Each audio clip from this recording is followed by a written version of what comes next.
Inihayag ng kilalang singer at songwriter na si Jonella na buo ang kanyang desisyon na i-donate ang lahat ng kikitain mula sa kanyang nalalapit na major concert, ang The Grace Tour, sa mga biktima ng nagdaang bagyo.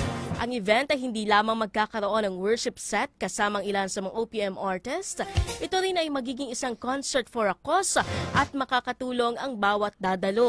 Ang anunsyo nito ni Jonella ay mabilis sa umani ng papuri at malawak na suporta mula sa kanyang mga tagahanga at sa publiko. Naku, marami nang pupunta dyan, partner, sa The Grace Concert. Ito kasi, partner, na concert na to, bukod sa kanyang mga natatanging mga kanta, kakantahin rin niya yung mga worship songs dahil ang alam natin si Jonella isang Christian artist. Oo nga eh.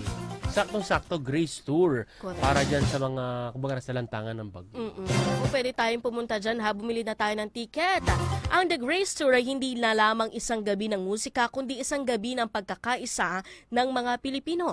Sa gitna ng patuloy na pagbangon mula sa pananalasa ng mga nagdaang bagyo, ang ginawang hakbang ni Jonella ay nagsisilbing inspirasyon at mabuting halimbawa ng pagmamahal sa Diyos at sa bayan.